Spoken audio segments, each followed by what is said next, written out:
எல்லாருக்கும் வணக்கம்.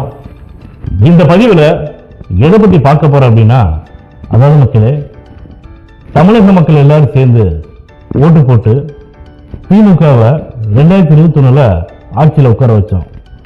ஆனா திமுக என்ன பண்ணுதுன்னா, மக்களுடைய வரி பணத்தையும் சுரண்டுது. வேலை கேட்டு வரவங்கள்ட்ட உங்களை நாங்கள் வேலை கொடுக்கணும், பணியில் அமர்த்தணும் சொல்லிட்டு அவங்கள்டையும் பணத்தை சுரண்டி எடுத்து கோடி கோடியா கொள்ளையடிக்கிறாங்க. கொள்ளை அடிக்கிறாங்கல்ல, ஏற்கனவே அடிச்சிருக்காங்க, இருக்கிறதுனால அடிச்சு போய்க்கிறாங்க. அதாவது KN நேரு அவர்கள் மேல இவ்வளவு பெரிய குற்றச்சாட்டை ப்ரூவ் பண்ணி எல்லாமே பண்ணதுக்கு அப்புறம் இன்னமும் திமுக ஆளுங்கட்சி ஒரு குற்றவாளி மேல FIR போட விடாம பண்றதுல இதுல எங்க ஜனநாயகம் இருக்குது, எங்க நீதி இருக்கு, நேர்மை இருக்குது? சொல்லுங்க சொல்லுங்க மக்கள், இதுல நீதி நேர்மை இருக்கா? நீதி நேர்மையும் நிலைநாட்டப்படுதா?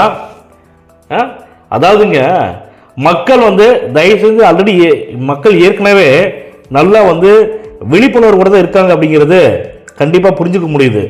ஆனா இனிமே தான் ரொம்ப விழிப்புணர்வோட இருக்கணுங்கிறத நான் சொல்லிக்க விரும்புறேன்.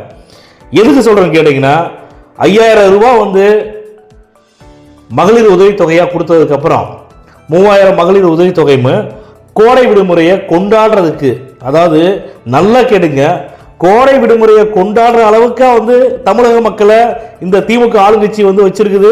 நல்ல சிறப்பாக வச்சிருக்குதா? நல்ல நல்ல திட்டங்களை கொண்டு வந்திருக்குதா? அவங்க ஏதோ திட்டத்தை கொண்டு வந்துட்டு அந்த திட்டத்தை நிறைவேற்ற கூட நிதி ஒதுக்காத ஒரு திமுக ஆளுங்கட்சி எப்படி மக்களுக்கு நல்லாட்சி கொடுக்க முடியும்? அதனால இவங்க தேர்தல் நேரத்தில் தான் மக்களை சிந்திப்பாங்க. எதுக்குன்னா, மக்களுக்கு தப்பா நினைச்சுக்காதீங்க மக்களே, உங்கள்ட்ட மன்னிப்பு கேட்டுக்கிறேன். இந்த நாய்க்கு எலும்பு துண்டு போட்டா நாய் வாழட்டி நிக்க பாருங்க, அந்த மாதிரி தேர்தல் நேரத்தில் மக்களுக்கு இலவசங்களை அள்ளி அள்ளி கொடுத்துட்டு கோடி கோடியா, லட்சக்கணக்கான கோடி கோடியா கொள்ளையடிக்கிற கூட்டம் தான் இந்த திமுக ஆளுங்கட்சி.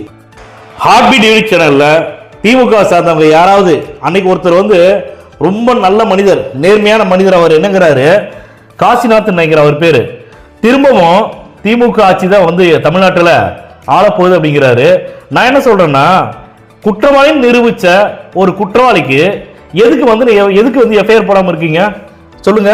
உங்க ஆளுங்கட்சி உங்களால கேட்க முடியுமா, கேள்வி கேட்க முடியுமா? காசிநாத் அவர்களே, மாரிதாஸ் சொல்லிட்டு அவரோட யூடியூப் சேனல்ல போய் பாருங்க, எல்லா எவிடன்ஸோட பக்காவா கிழிச்சு வச்சிருக்காரு.